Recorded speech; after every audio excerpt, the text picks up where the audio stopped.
curso do Saber Direito desta semana você vai aprender sobre a culpabilidade penal. Quem fala sobre o tema é o professor e delegado de Polícia Civil do Distrito Federal, Lúcio Valente. Nas aulas, ele aborda a concepção da culpabilidade e sua aplicação para a configuração jurídica do crime, imputabilidade, ilicitude e muito mais. Tudo isso agora no Saber Direito. Olá, meus amigos, Lúcio Valente novamente com vocês nesse terceiro dia, nossa terceira aula, que estamos tratando de culpabilidade no direito penal. Já caminhamos bastante, vimos a evolução do direito penal, desde a teoria clássica, passando pela neoclássica, finalista e pós-finalista, principalmente as teorias funcionalistas, e a gente vai nesse bate-bola aí. Eu agradeço a participação de todos, quero que vocês continuem firmes aí até a vitória, firmes até a vitória. Eu quero que vocês peguem o material agora para anotar tudo, ok? Para vocês acompanharem bem detalhadamente o que eu tenho para falar. A gente estava falando das teorias funcionalistas, as teorias pós-finalistas.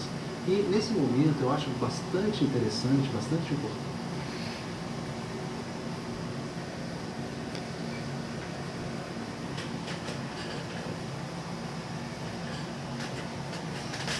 Bom dia a todos, meus amigos. Vou pedir para compartilhar para a gente começar então a nossa primeira aula de teoria do delito, tá bom? Primeira aula sobre a teoria do delito, beleza?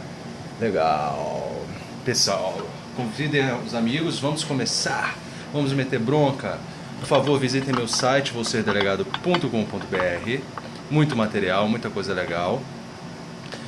Conforme prometido, é claro, vou subir para o YouTube dentro do meu ritmo, né, galera? Devagarzinho, a cada final de semana eu subo um pouquinho, sem desespero, tá bom? Porque eu tenho que editar, tenho que jogar lá bonitinho para vocês e vai espalhando a palavra aí, tá bom, meus amigos? Então é isso. Visitem o site vocêsdelegado.com.br, conheçam o nosso programa Meta, conheça lá nosso programa Meta, que vem mudando a vida de muitas pessoas, vem colocando o estudo de muitas pessoas nos trilhos, tem sido um diferencial na vida de muitos alunos aí. Beleza, beleza. Legal, então. Então, nosso tema de hoje, pra gente não perder muito tempo, aí já são 10 horas. Cadê o cabelinho? Pô, o cabelinho foi despedido, cara. Pô, você acredita? Vamos lá. Beleza, legal. Então, nosso primeiro tema aí, teoria do delito, aula 1, fato típico e seus elementos. De acordo com o edital de Pernambuco, tá? Vou seguir ali o edital de Pernambuco para vocês. Vou seguir o edital de Pernambuco para vocês. Desligar o ar, que esse é meu barulho. Para vocês também terem ali uma noção do caminho que a gente está seguindo, tá bom? Então, essa aí, compartilhem com os amigos. Vamos começando agora a nossa aulinha, beleza? Então, o que seria aí? Onde nós estamos, né? Aqui seria o módulo 3 do meu material, deixa eu tirar aqui. Onde estamos então? Fato típico, dolo e sua classificação, culpa, préter dolo, préter culpa, elemento subjetivo do tipo, delitos de intenção, de tendência intensificada e delitos de expressão. Resultado, classificação dos crimes quanto ao resultado, formal, material e mera conduta. Bom, é claro, não vamos falar disso tudo hoje, né? Não tem como a gente falar de tudo isso hoje. Eu vou falando aos poucos e a gente vai ver como vai caminhando. Eu coloquei aquele videozinho no início, né, que é esse aqui, para vocês assistirem. Se vocês entrarem lá no meu canal no YouTube, Lúcio Valente, vocês vão ver essas aulas da TV Justiça. Lá você vai ter todas as aulas de culpabilidade. Então, nas aulas do Periscope, eu possivelmente não fale de culpabilidade, porque culpabilidade está bem completinho aqui. Eu dei um curso completo sobre culpabilidade. Então, assistam as aulas aí e vocês vão ter a informação completa sobre culpabilidade, né? Então, a gente tá aqui, né? Deixa eu dar um ok aqui. A gente falar sobre algumas concepções importantes sobre o que tem pensado o professor Eugênio Raul Zaffaroni. Aí, quem é beleza, Eugênio Raul Zaffaroni? Professor argentino. Deixa eu dar o pauso aqui.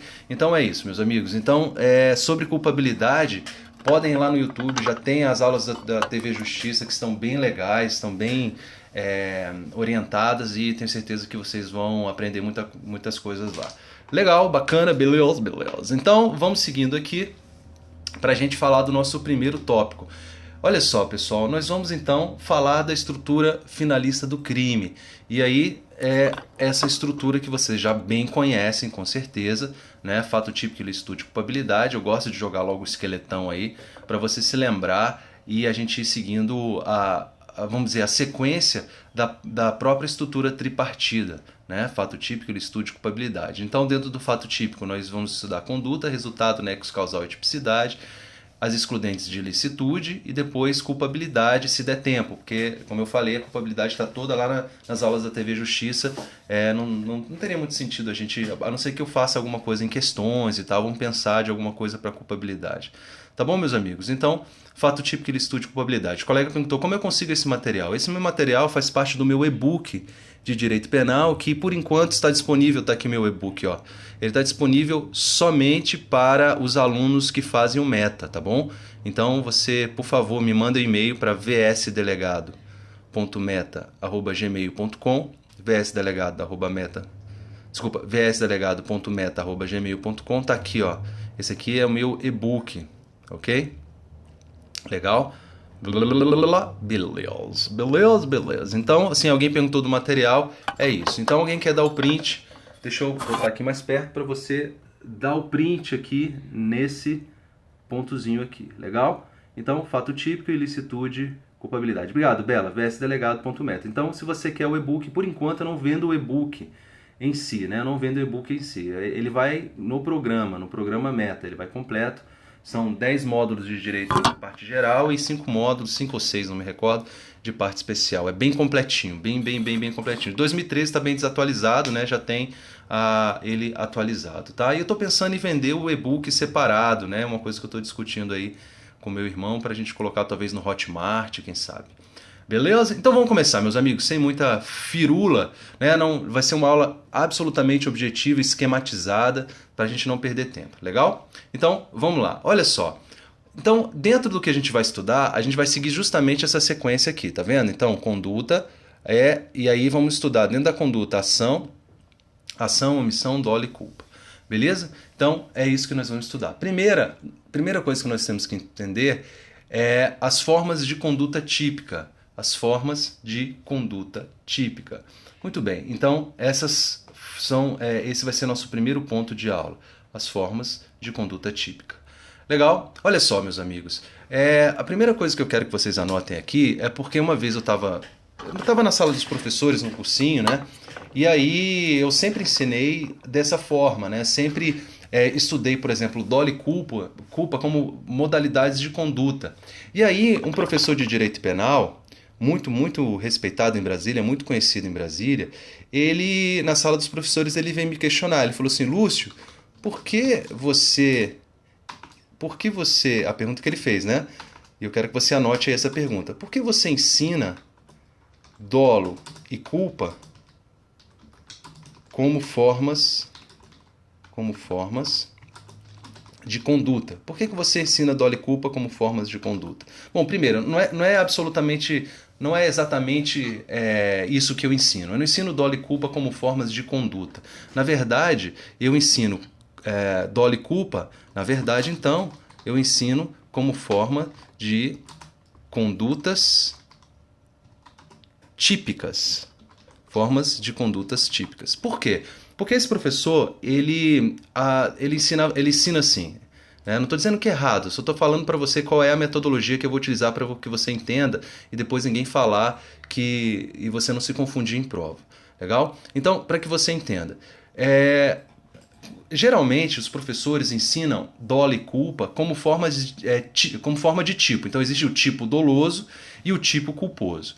Isso é errado? Não, não é errado. É absolutamente correto você considerar o estudo do dolo como uma forma típica, ou seja, o tipo doloso, e estudar a culpa como tipo culposo.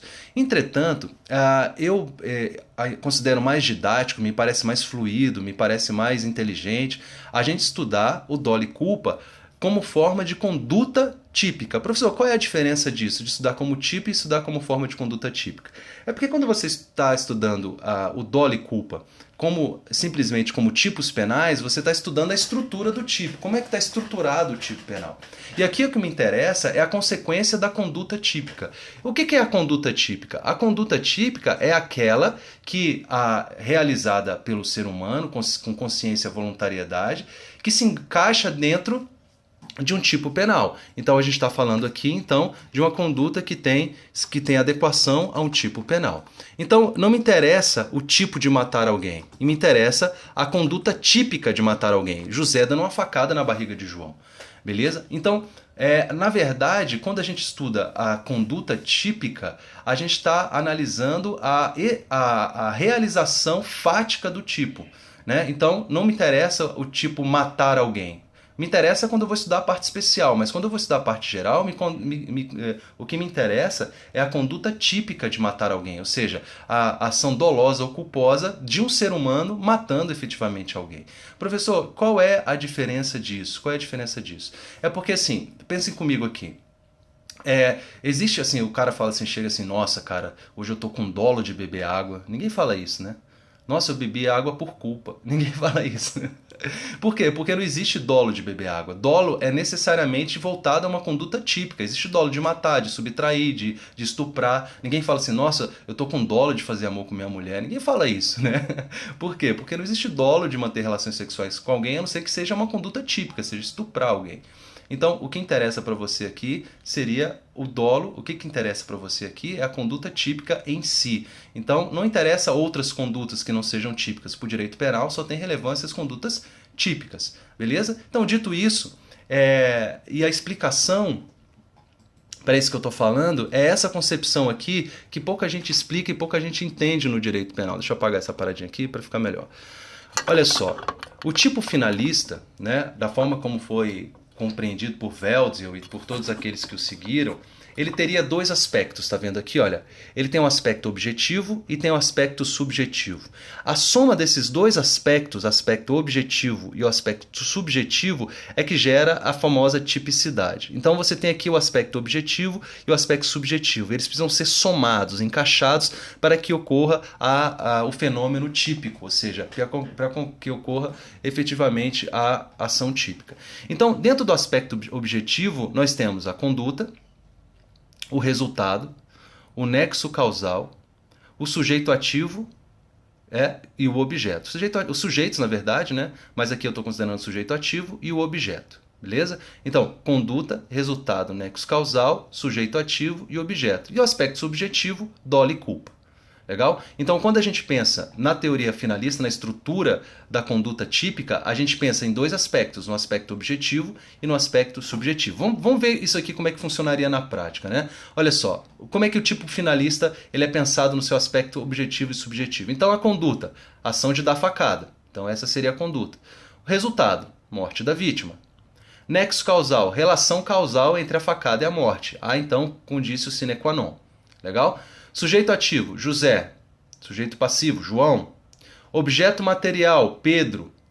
Aqui o objeto material se confunde com o sujeito passivo, mas isso nem sempre acontece, né? A gente vai discutir isso daqui a pouco. Objeto material do crime é a pessoa ou coisa sobre o qual recai o crime, beleza? Objeto material é a pessoa ou coisa sobre o qual a pessoa está na conduta. Então, objeto material. Então, o aspecto subjetivo seria o dolo e culpa. Esse seria o aspecto subjetivo do tipo penal. Então, você pode falar que quando há a soma dos dois, então você consegue enxergar isso doutrinariamente, você enxerga isso separado. Mas eu já ensino isso aqui somado, ou seja, o aspecto objetivo mais o aspecto subjetivo. Então, eu já tenho na minha cabeça que o aluno tem essa concepção aqui, olha. Olha, o aluno já tem essa concepção aqui, exata do que eu estou falando. E esse detalhamento que eu fiz aqui, geralmente os autores não fazem. Eu fiz só para te explicar que o que me interessa é a soma do aspecto objetivo com o aspecto subjetivo. É isso que me interessa no estudo da conduta típica. Ou seja, quando ela realiza o que a gente chama de princípio da congruência. Deixa eu escrever isso aqui para vocês. Quando há a soma, então, quando há a soma quando há a soma dos aspectos, objetivo mais subjetivo, da forma que eu fiquei ali, ocorre o que os doutrinadores chamam de princípio da congruência. Legal? Então, o que é o princípio da congruência? Justamente quando acontece, o princípio da congruência é a adequação típica em que os aspectos objetivos e subjetivos estão todos identificados. Então, esse é o princípio da congruência. Tudo bem? Então, o princípio da congruência seria justamente essa soma do aspecto objetivo com o aspecto subjetivo. Beleza? É a soma dos dois, do aspecto objetivo e aspecto subjetivo. Beleza? Essa ideia, ela importa em demonstrar que a existência ou não do dolo pode levar à adequação da conduta para tipos penais distintos. Então, assim, eu posso ter todo o aspecto objetivo, conduta, resultado, nexo causal, sujeito ativo e objeto material, e ter dolo. E eu posso ter conduta, resultado, nexo causal, sujeito ativo, objeto material e ter culpa. Ou seja, então o aspecto objetivo ele tem que ser realizado todo e um dos aspectos subjetivos deve ser realizado também. Então o exemplo que eu dou é que você pode ter a conduta de atropelar alguém, o resultado morte, nexo causal, conduta e resultado gerou. Há uma relação de causalidade entre eles. O sujeito ativo é o José, que está dirigindo o carro. O objeto material é quem sofreu a ação de José, que no caso foi Pedro. E você teria um aspecto subjetivo a se analisar. Houve dolo ou culpa? Então, esse dolo ou culpa é analisado então em relação ao aspecto psicológico, subjetivo do agente. E aí, ele quis ou assumiu o risco de produzir o resultado, ou ele foi apenas descuidado? Então, apesar da gente enxergar isso já como uma coisa só, a doutrina consegue diferenciar esses dois aspectos de maneira muito claras, né? Então, quando você consegue fazer isso também, o seu entendimento do estudo típico fica muito mais adequado, vamos dizer assim. Você consegue enxergar as coisas, você consegue analisar a tipicidade, a adequação típica de forma muito mais clara, vamos dizer assim. Então, esse seria o princípio da congruência. Legal? Então, a depender de como isso vai realizar, você pode ter adequações típicas diferentes. Então, para que ocorra a adequação típica, por exemplo, em matar alguém do Código Penal ou matar alguém lá do Código de Trânsito, você vai ter que analisar, além do aspecto objetivo todo, também um aspecto subjetivo. Beleza? Então é isso. Então, do que eu falei agora? Eu falei justamente desse princípio da congruência, que é a soma desses aspectos objetivos e subjetivos. Legal? Então, dito isso, tá dada a resposta para o meu colega, professor. Eu posso até dizer o nome dele, mas eu esqueci. Thiago Pugsley. Thiago Pugsley, que é um professor aqui de Direito Penal de Brasília, muito respeitado. Ele me fez essa pergunta, não em tom de crítica, assim, para entender qual era a minha concepção, e é isso que eu expliquei para ele. Legal? Então, tá dito aí, tá explicado. Princípio da congruência. Vamos seguir do crime doloso, as concepções sobre o dolo. Bom, quando a gente estuda as concepções sobre o dolo, a primeira coisa que eu quero que vocês relembrem sobre as concepções sobre o dolo é a evolução das concepções que nós temos em relação à estrutura do crime como um todo. Eu não vou falar disso agora, eu não vou falar das teorias todas agora, porque a gente vai falar em outro momento. Mas só para você se recordar que nós tínhamos a teoria clássica, que era o sistema positivista, né, de List e Belling, começa ali por volta de 1906. Né? Então, teoria clássica, sempre sistema positivista. A teoria neoclássica, que é o sistema chamado neocantista, o finalismo e o pós-finalismo. Então, nós teríamos essa sequência de teorias que abordam a estrutura do crime. Eu vou analisar isso agora dando enfoque para o estudo do dolo, tá bom? A gente pode fazer um estudo em várias concepções. Por exemplo, a gente pode fazer um estudo em relação ao dolo, em relação à culpa, em relação ao nexo causal, em relação à ilicitude, em relação à culpabilidade, mas eu vou dar enfoque basicamente no estudo do dolo, porque é o tema da aula de hoje, tá bom? Então nós teríamos então a teoria clássica, a teoria neoclássica, o finalismo e o pós-finalismo. Beleza? Então, para que vocês se recordem do que eu estou falando aqui, tá bom? Vocês se recordem do que eu estou falando aqui.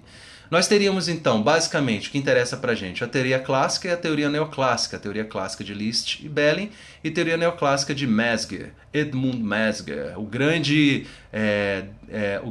teórico e grande idealizador do direito penal nazista está aqui, olha, Mesger. Esse cara aqui justificou morte de muita gente. Então ele criou todo o arcabouço jurídico penal do regime nazista. Esse cara aqui, você falar Mesger, lá na Alemanha é quase um xingamento hoje, beleza? Então, só para você se recordar, então, teoria clássica, List e Belling, você teria então o fato típico, não é isso? Então você teria o fato típico, ilicitude, culpabilidade, da forma que é hoje, inclusive na teoria finalista. Então na teoria neoclássica também você teria fato típico, ilicitude e culpabilidade. A primeira então diferença que eu quero fazer é a teoria clássica, a chamada teoria positivista ou teoria positiva, e a teoria neoclássica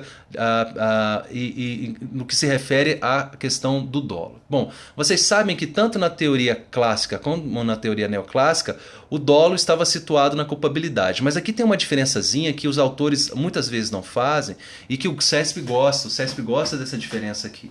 Porque olha só, apesar de na teoria clássica o dolo e culpa, e na teoria neoclássica o dolo e culpa serem estudadas na culpabilidade, a concepção era diferente. Por quê?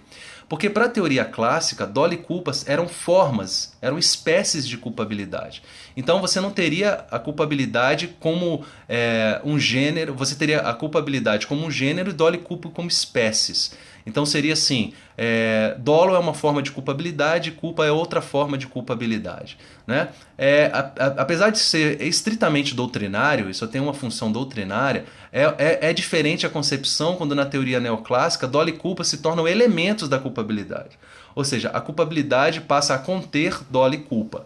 Bom, qual é a diferença prática disso? Eu não vejo exatamente, né? Mas, teoricamente, isso é cobrado em prova e o que interessa para vocês é saber o que é cobrado em prova. Então, falar que teoria clássica, a culpabilidade, dolo e culpa, se eles falarem que estão na culpabilidade, estão falando em termos gerais. Mas é bom que você vai fazer essa diferença aqui só se a prova perguntar, tá bom? Para a culpabilidade, para a teoria clássica, então, a culpabilidade seria uma culpabilidade dolosa e outra culpabilidade culposa. Ou seja, dolo e culpa seriam espécies de culpabilidade, formas de culpabilidade. Aí a teoria neoclássica simplesmente fala assim, não existem espécies de culpabilidade.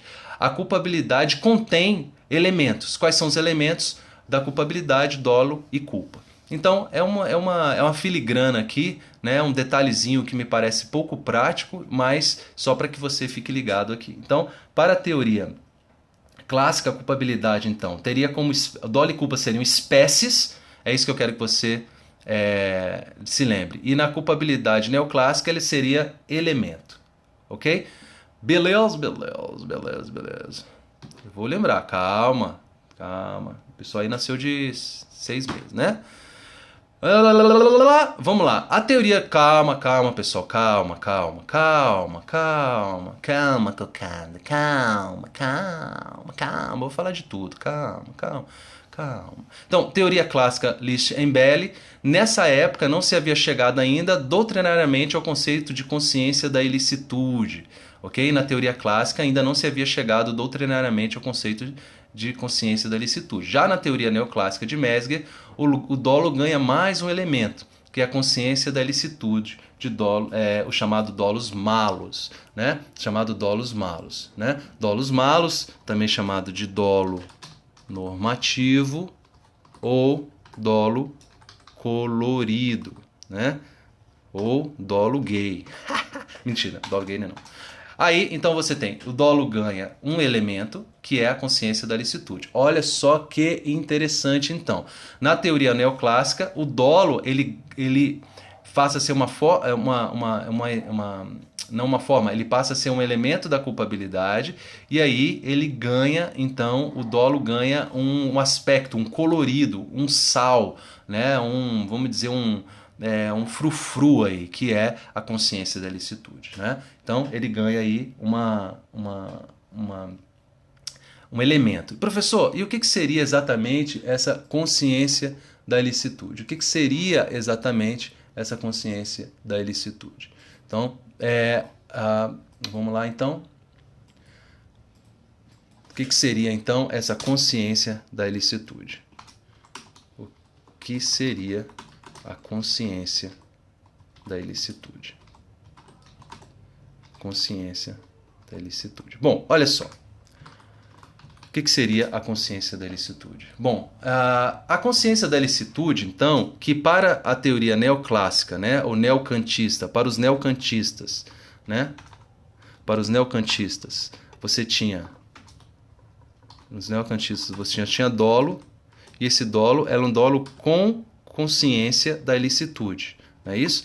E o que seria esse dolo com consciência da ilicitude? O que seria exatamente esse termo? Consciência da ilicitude. O que seria então essa consciência? O que seria essa consciência da ilicitude? O que significa isso? Olha, a consciência da ilicitude é uma ideia que surge em situações em que você consegue identificar algo no direito penal que difere o direito penal e de outras ciências. Mas, na verdade, a consciência de ilicitude é um empréstimo que se fez, de algo que já existia lá no direito civil. Presta atenção, vamos supor que você vá a uma loja comprar um sapato, por exemplo. Você vai à loja comprar um sapato. Aí você chega lá na loja e fala assim, eu quero comprar um sapato para ir a uma festa, um casamento, alguma coisa assim. Eu vou comprar um sapato para ir a um casamento. E aí o cara, ele te vende um sapato de couro verde, couro de jacaré verde. Ele te vende um sapato de couro de jacaré verde. O sapato é ridículo, é caríssimo e ridículo. E você chega lá na festa de casamento como padrinho com um sapato de couro de jacaré verde, chamando mais atenção que a noiva. São Paulino. Bom, apesar de aquele sujeito que está te vendendo sapato saber que está te prejudicando de alguma forma, ou seja, está te causando algum mal, o ânimo dele não é de prejudicar, porque ele está ali vendendo e entre as coisas que ele faz é vender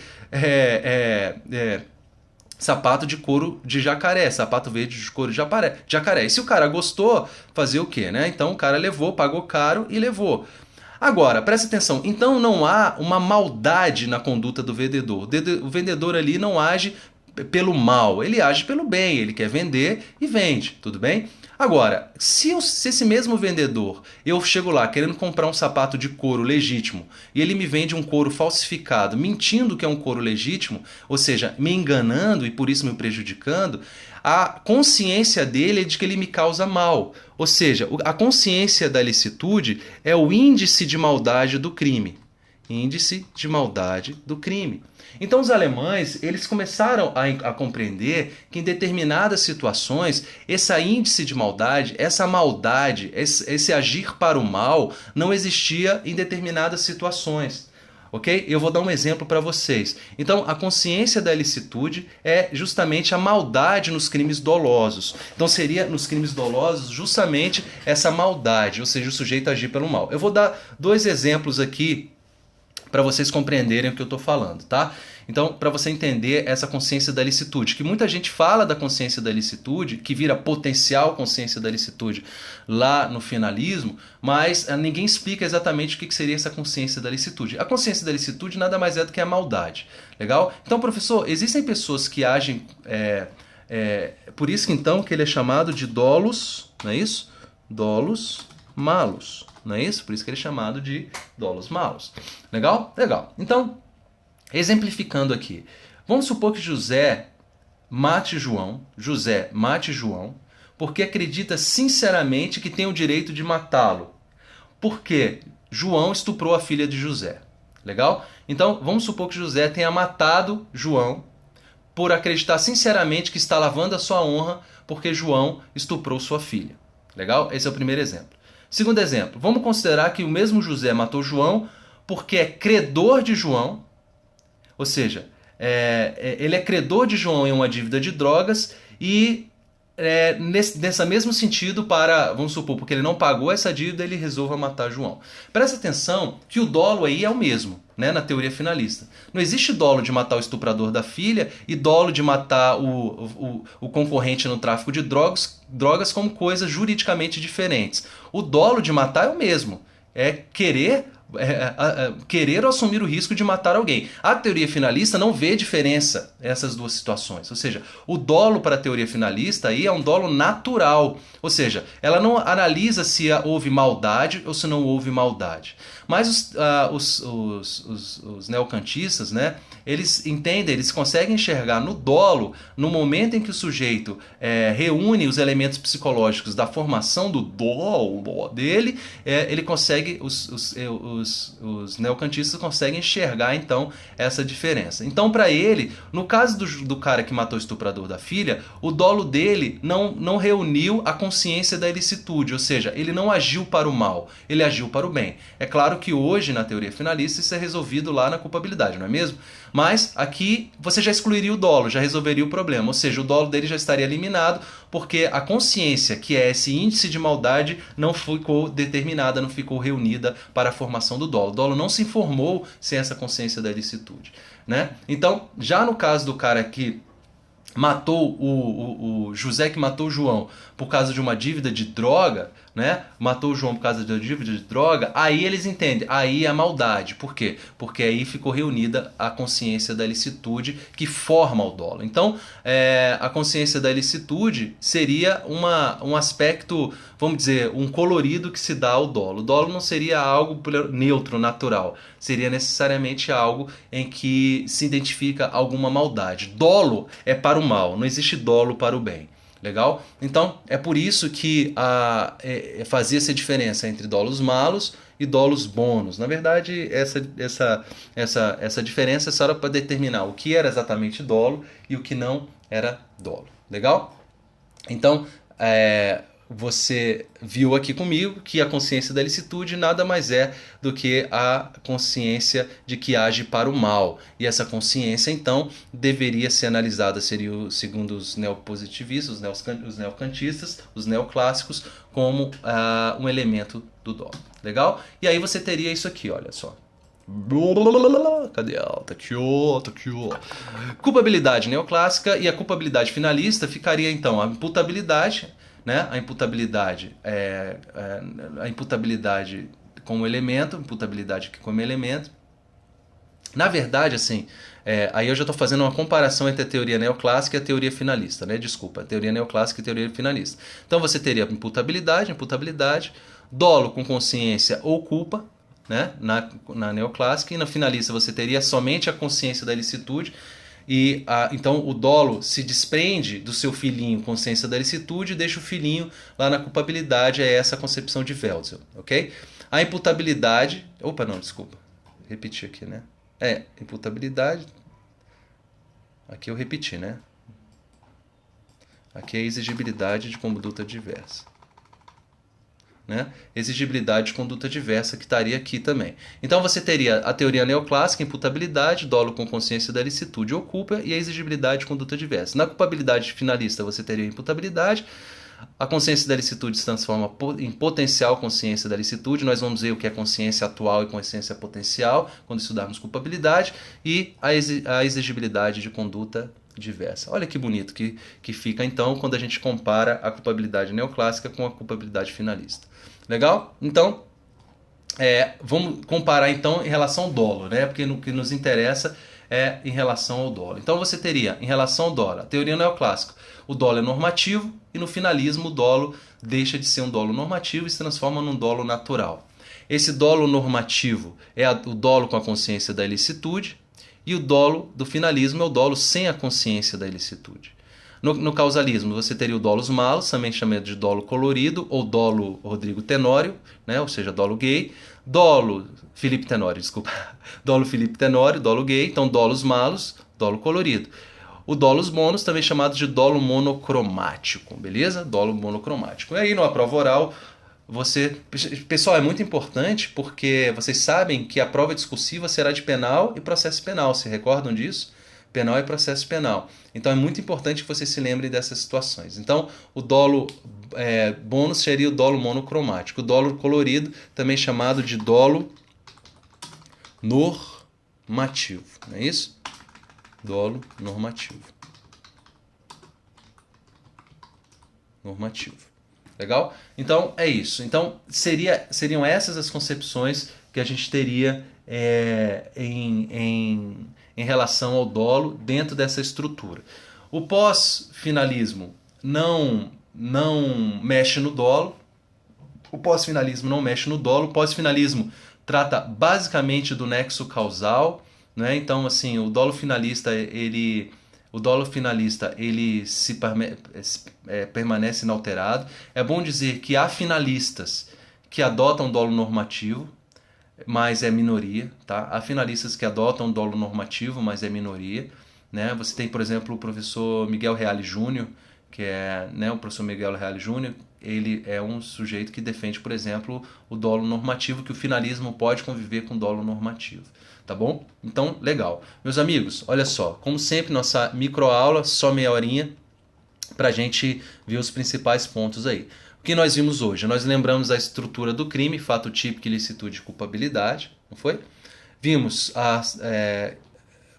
por que eu estudo o dolo e culpa como formas de conduta. Na verdade, estudo como forma de conduta típica. O que me interessa é a conduta de matar alguém. José dá facada em João. O dolo, então, ele é necessariamente algo típico e a culpa é necessariamente algo típico. Você nunca fala, eu tenho dolo de beber água, porque isso não existe. O dolo é necessariamente um dolo típico, ou seja, você tem dolo de matar, você tem dolo de subtrair, você tem dolo de estuprar, mas você não tem dolo de beber água, ok?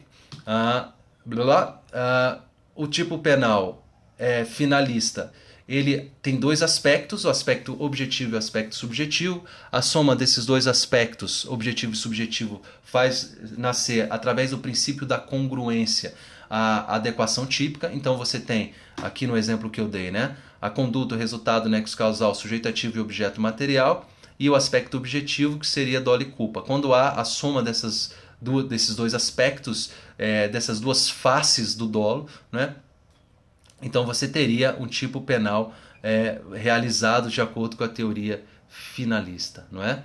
Ok? Então é isso que eu falei. Não tem a ver ainda com tipicidade formal e material, tá? Não tem a ver ainda. Soma dos aspectos objetivo e subjetivo é o princípio da congruência. Nós vimos as concepções sobre o dolo, vimos a evolução, teoria clássica, sistema sim, Celina. Alguns doutrinadores, como o professor Miguel Reale Júnior, adotam dolo normativo, sim. É verdade. Então, teoria clássica, sistema positivista, teoria neoclássica, sistema neocantista. Agora, como teoria, vamos dizer assim, a gente vai ter que considerar um majoritário, né? O finalista mesmo, finalista puro, né? Aquele que segue as ideias de Welzel, né? Esses caras, ele entende que o dolo é um dolo natural, beleza? Vimos, então, a diferença entre a teoria clássica e a teoria neoclássica no que se refere à concepção do dolo, não é?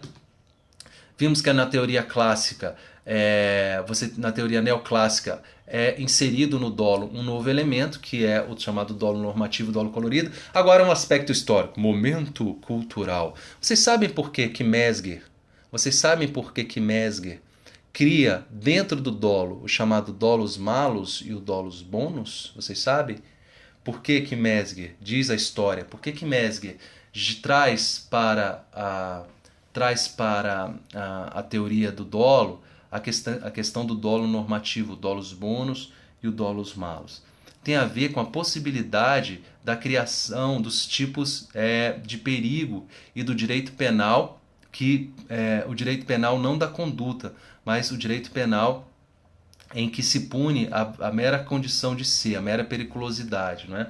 Então, a teoria neoclássica, Mesger, com essa inserção aí, consegue explicar, por exemplo, que a conduta de um judeu que pratica um ato é uma conduta má, ok? Então, ao invés de ser um direito penal do fato, de fato, né, João, um direito penal do autor. Então, a teoria neoclássica, esse é um dos elementos que ajudam a construir o direito penal do autor do fascismo, do nazismo, no caso, né? Lá na Alemanha é o nazismo. Então, a teoria neoclássica de Mesger é uma construção teórica que, apesar... Mesger é um lombroso. Então, apesar de Mesger ter sido muito respeitado, e o que aconteceu com Mesger? Deixa eu explicar com vocês aqui.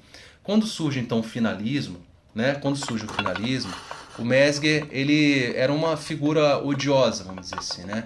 Mas ele conseguiu criar um debate com o Wälzel, então ele conseguiu criar um contraponto e ele começou a combater a teoria finalista usando argumentos muito inteligentes, né?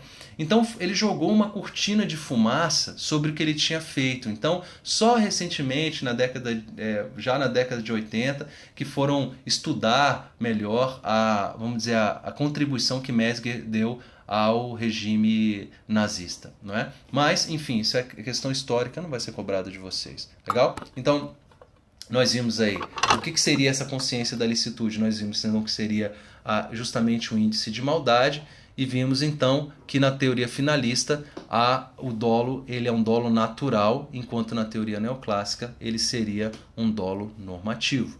O que é o dolo normativo? É o dolo com consciência da ilicitude. O dolus malus, dolo colorido, dolo normativo. O finalismo adota o chamado dolus bonus, dolo monocromático. Professor, é verdade que há finalistas que adotam o dolo normativo? Sim, muito poucos, mas há. Eu citei aqui o professor Miguel Reale Júnior, que adota. Tudo bem? Bom, é isso, pessoal. Por hoje é só. Espero que tenham gostado. Vou preparando aqui aos pouquinhos, a gente vai falando desses pontos. Espero todos vocês no nosso aulão de Pernambuco, onde a gente vai falar de tudo isso e muito mais, né? Claro, através de questões de muito mais objetivo. Beleza? Agradeço a todos aí, compartilhem, espalhem a palavra, visitem o site e a gente se encontra amanhã, se Deus quiser, tá bom? Beijinho, fiquem com Deus, tchau, até a próxima. Valeu, galera, até mais.